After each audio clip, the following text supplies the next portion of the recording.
time for Commissioner Hedegaard maybe to comment a little bit on what has been recommended, and maybe also the role of the other. Thank you very much, distinguished delegates of the Young European Council, and thank you very much, Pierre, for this presentation.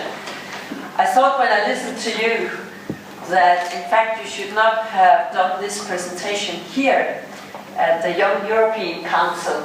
We have a real, you could call it, old European Council going on in a neighboring building here, where, as you might know, the heads of states today are going to decide, hopefully, the climate and energy targets for 2030 for Europe. And I noticed that one of your main points, that was on energy systems, and you pointed out especially energy efficiency. And to me, to say that Europe, one of the most energy import dependent continents on planet Earth, that we should focus more on energy efficiency, to me that is a no-brainer.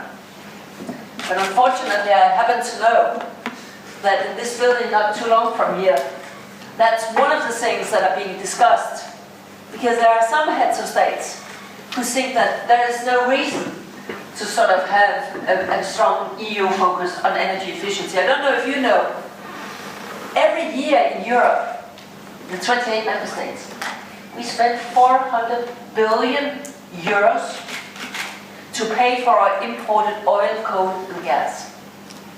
400 billion euros every year. That's a lot of money. You know where the 140 billion euros end up? In Putin's Russia. Those who tell me that it's not a good idea these days to do more on energy efficiency in Europe, I must just say I don't get what would be the idea in that. It's some of the things that can create more jobs. It's some of the things that can bring down energy costs.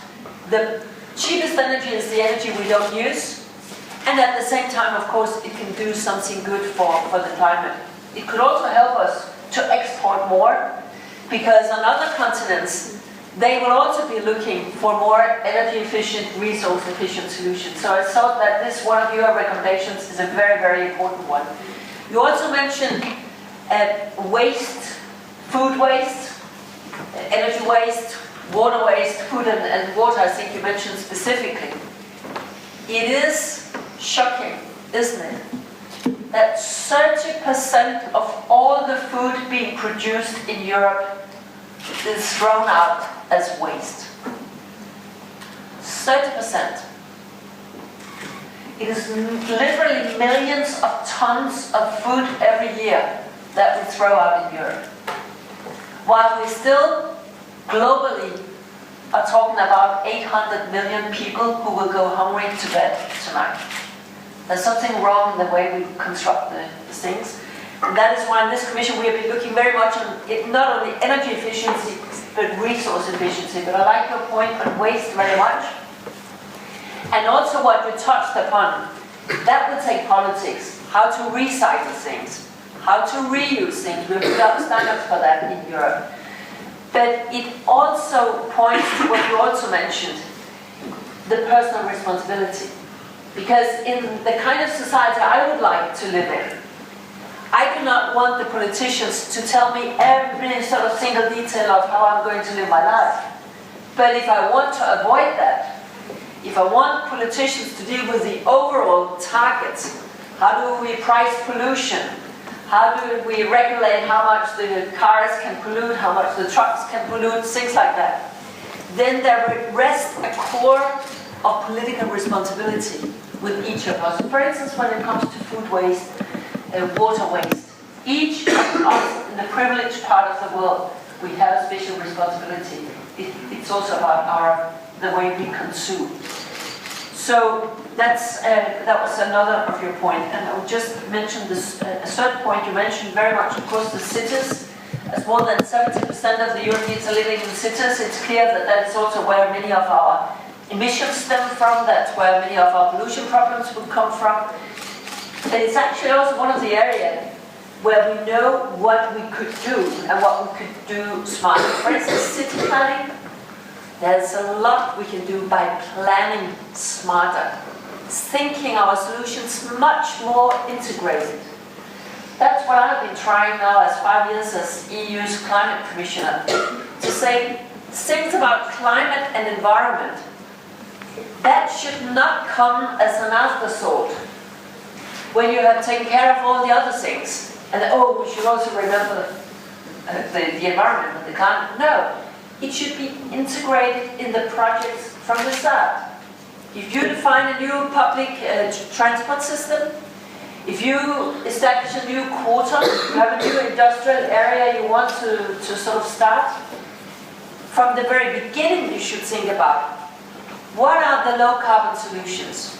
What are the energy efficient and resource efficient solutions? What is the smart way of commuting here?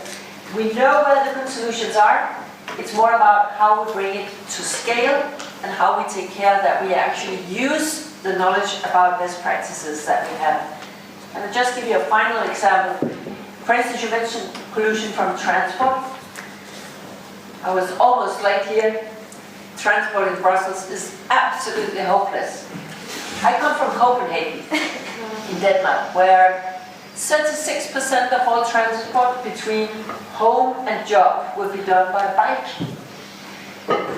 When I moved here to Brussels, what I really first noticed was the windows. You have to clean them all the time because they are black of particles. That's very, very concrete kind of evidence that something is not sort of working well enough.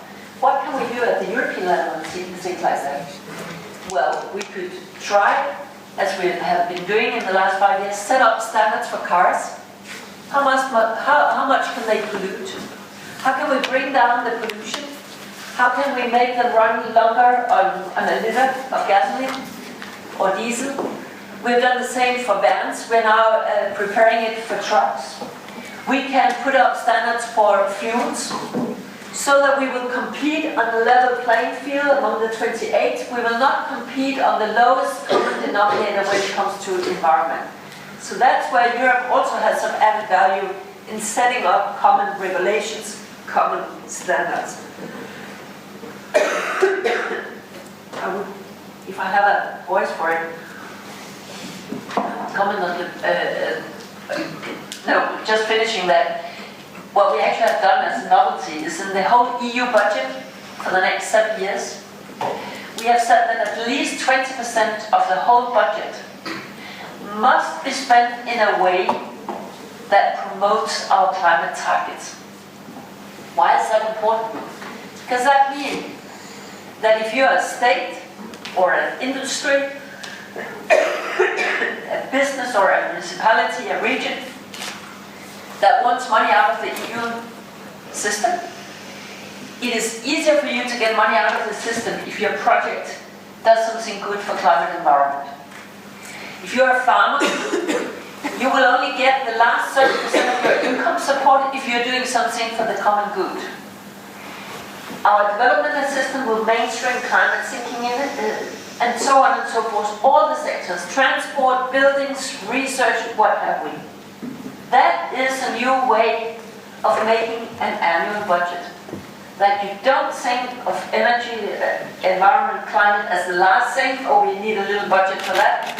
You think it into all the other sectors. I think that's a way to take care that the bill you get when you're sitting here not as the young parliament or the young European Council, but as the real sort of decision makers 20 years from now, then that the bill we have sent to you will be less. There are intelligent ways of taking care of that. And the very last thing I would mention was that Pierre mentioned that citizens should be part of the transformation. I think, as I've said, it's absolutely key. So I hope that through this exercise you have been through now, thinking about the solutions, that when you come back home, it's not just that was an interesting experience these days in Brussels, but I hope that you will really stick to this, because I think that like states or regions like the EU can set a good example. I also think that citizens can send a really good signal by actually acting in their daily life as they think we should all be acting.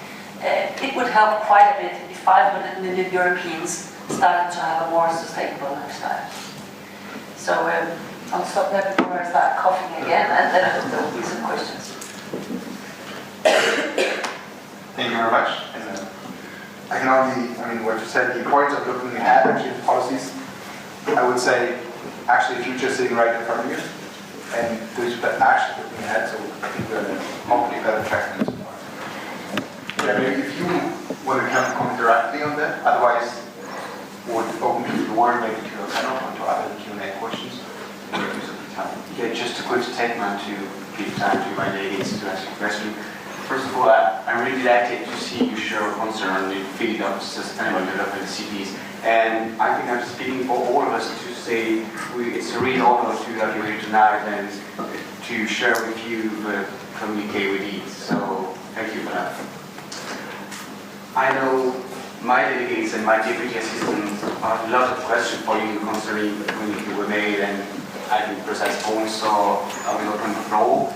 Just raise your hand and ask the question directly to the Commissioner. Thank you. To do it briefly, I agree very much with what you said on green public procurement.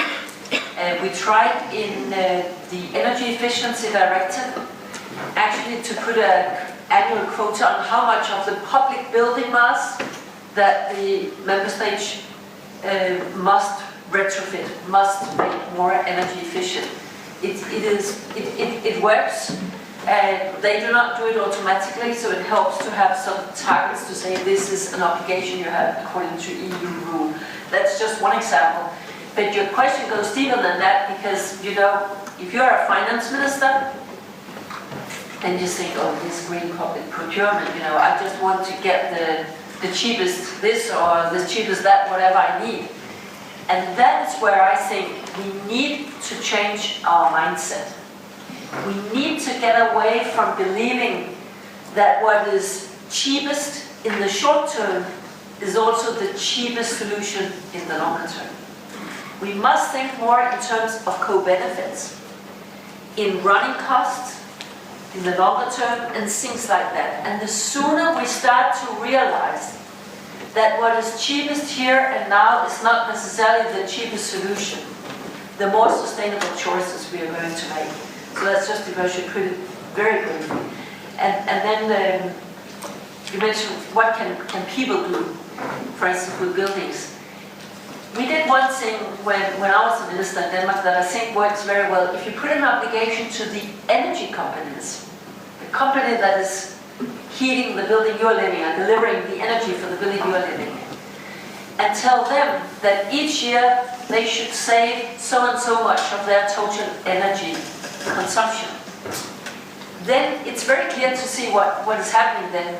Then they start to go out to the big customers in the industry, to the big house with many tenants, and say, maybe we could help you. We are the specialists in energy.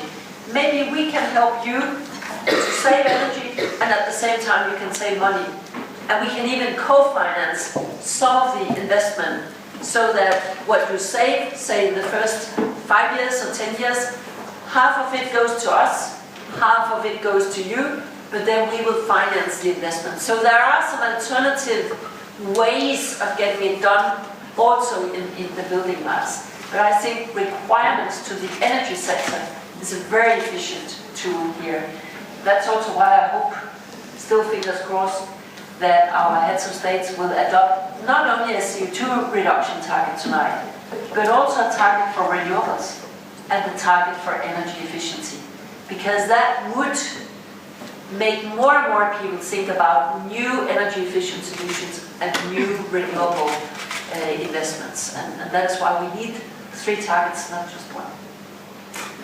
Thank you, Commissioner. Another question? Christopher? Thank you very much, Honourable Commissioner. Recently, I read the report, the draft report of the ICPP for the synthesis report of 2013. Some of the main aspects of the specific issue were the international and regional governance and the cooperation. And the second aspect was about the financial instruments and financial incentives that the European Commission and the European Union may provide to citizens, companies, and to their interaction. So I have two questions. First of all, we have many cases in the USA that they have tax exemptions in case they provide greener enzymes or greener infrastructures.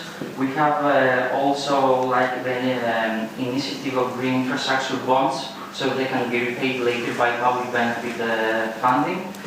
And the second one is that, as you have mentioned in one of your speeches, when we're talking about air pollution, it's not something that it's national, but it's cross-border.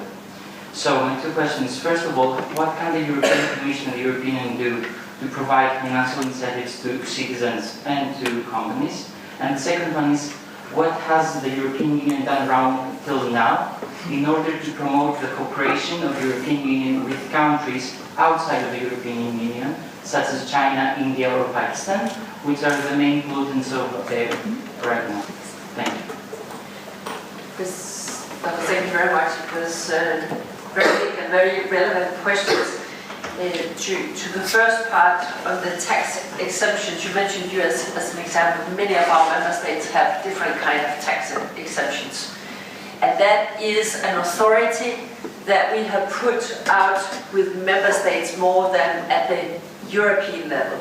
What we've done at the European level is we can set aside money, as I mentioned, through the budget for investments. We can use the European Investment Bank. You mentioned green bonds. Actually, the European Investment Bank, the latest figure I heard was 26 billion they now have in green bonds. So they are among the leading in the world, the leading banks in the world when it comes to green bonds. So we have some big institutions that can do something. We can, as I mentioned, mainstream climate thinking into our whole EU budget. So if you want structural funds, regional funds, support for whatever, then you must go green in order to get the money. A lot of the regions you will come from, they will get money out of the EU budget. In the next 7 years, it's more likely that they get money out of the EU budget if they do something in the energy efficiency area, energy infrastructure area, or renewables area. So there's a very, very strong priority to that. But the exemption for the individual citizen will often come from the national level. We have, of course, one exception from that, and that is the carbon price that we have. And without going into too many details there will be problems with that carbon market during the crisis, to put it mildly.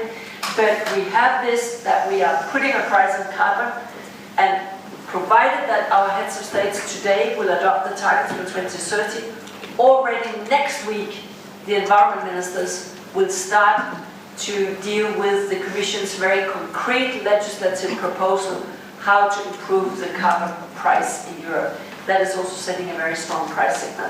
What have we done with other countries in that line? One of the things we have been doing in recent years, we are cooperating with China. How can they put a price on carbon? How can they start to put a price on pollution? That's just one example. And they are actually now doing it in 7 pilot schemes for 250 million people. It's a relatively big pilot scheme, I would say. And the expectation is by 2020 that they will have a national price on carbon in China. We have very much worked with them how they could get this up and running. So that's a very concrete example of how we are working with them. And then, of course, finally, we are working with the US, with India, with China, with all players in the international climate talks in order to get everybody on board. Because we can do a lot in Europe. We have a moral obligation, in my view, to do it. It's one of the most prosperous parts of the world. It's also our self-interest to be less dependent on imported fossil fuels. But, of course, there's a limit as to how much we can do if other big emitters are also not doing their fair share. And I would say one of the things I'm most proud of internationally in my 5 years as a climate commissioner, that was at the International Climate Conference in Durban in South Africa in 2011, when we had a very tough strategy on EU side, when we managed to speak with one voice, meaning all 28 member states stuck to our strategy and conveyed the same kind of messages. And we played it very, very tough with the US, with India, and with China, saying, listen guys, In the world of the 21st century, it cannot be only those countries who were developed back when the Climate Convention of the UN was done back in 1992. Only those countries cannot be the only ones who have the commitment to contribute to solve this problem. In the real world we are living in today, the world has changed. New strong economies have emerged, and they must also take their fair share of this responsibility. And we won that battle. So that is now why when we are heading towards the next year's climate conference in Paris, it's based on the result there in 2011, saying that all countries, rich and poor, developed as well as developing, all will have to do something. Of course, those of us who are rich will have to do more than those who are very poor, but all of us must commit to pursue a more sustainable development strategy. So that was sort of the big game there, and that is what the very big battle will be all about up to the International Climate Conference in Paris next year. And I'm sure you will hear a lot more about it in the next 12 months. Thank you very much, Commissioner. One last question, if you're okay. Martina? Commissioner, my name is Martina, I'm from Italy. You spoke about planning smarter. So in this case, in our panel, we discussed about urban and peri-urban agriculture to strengthening the cooperation between the city and the areas surrounding them. So my question is, in your opinion, can agriculture play a role in the fight against climate change, and if yes, how it can do it? Well, agriculture has to play a role because it's a very significant sector. That is, by the way, also one of the big obstacles that they are negotiating tonight. Should agriculture be part of this, or should they not be so much part of this? It goes without saying that our transport sector, our building sector, and our agricultural sector, they also have to be part of the solution. What can be done? Well, if just we applied all the best practices that we already have, that will bring us quite some way. We could still have more and more intensive way of using the soil to get more yield out of sort of the same area that we are cultivating. Of course, we also need, this is an area where we need a lot of more research, for instance, on cattle and on pigs and things like that. But just take one example. If the waste, the sewage coming out from the what is called the cattle and the pigs and things like that, if we use that for biogasification, that would solve a huge environmental problem. It could be a renewable energy source. It is almost taking off at a bigger scale in Europe, but it has been harmed a bit by the crisis, where it has been difficult to get things invested. So that's also an area where more targeted investment programs into new climate-friendly technologies, environment-friendly technologies, could actually help a lot. And that would also, in my eyes, it should also be seen as a positive vision from the agricultural sector, because then they would not be seen as much as an environmental problem, but as someone who actually helps us to solve problems we have. They could be energy providers instead of sort of bad environment providers, so to speak. Last thing I could mention there, you know, we have had this very big and very heated discussion on first-generation biofuels. Should we have first-generation biofuels? Crops that can be used for food, should that be used for our cars? To put it a bit too simply, but that's what is happening. I've said no, we must stop that. We cannot in Europe build a huge industry on first-generation biofuels. Of course you need first generation before you can get to the second and third generation more advanced biofuels. That is logic. But we must freeze the production of first-generation biofuels at the present level, so that for the future, the new industries we create, that will be on algae, on things that cannot be used for food consumption. Because it goes without saying that if you use wheat or maize, corn, and turn it into energy, into fuel, then the food prices will increase.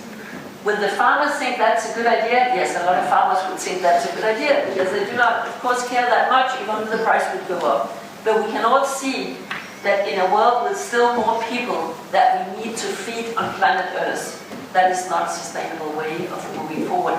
And it will get a more and more moral issue. So I think it's better to sort of put a ceiling on that. And that's we have proposed from the Commission. First, the European Council, the government said, no, we cannot support this. Now they have had second thoughts. They tried to dilute it a bit, but now they said maybe we can at least accept most of it, also so that we do not subsidize first-generation biofuels after 2020.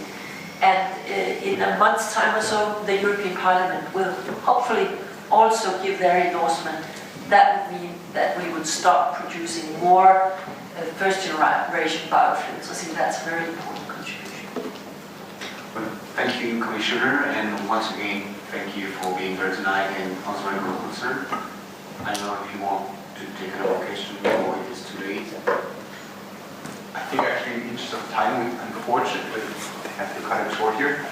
Thank you very much, of course, Mr. Commissioner, for spending time with us and receiving the kind of communique. You're here for presenting your outcome, and of course the chairs for actually delivering the actual outcomes. Both very stimulating for our side, I think, and very inspiring. And I hope actually that you could also be a little bit inspired to you and your colleagues could learn something from the young people, from the young people's voice, and that all communicating can reform the policy making. Thank you very much. Yes, it was inspiring to be here, but I hope you will go home now from wherever you come and remember these messages, because there is a tendency in many places that always something else is more important. The economy, or Ukraine, or Ebola, or whatever. But you know, the challenge we have with climate change and natural resources will not disappear by itself. So it's extremely important that there are some conscious citizens out there and not forgetting these key messages. So thank you a lot for the interest.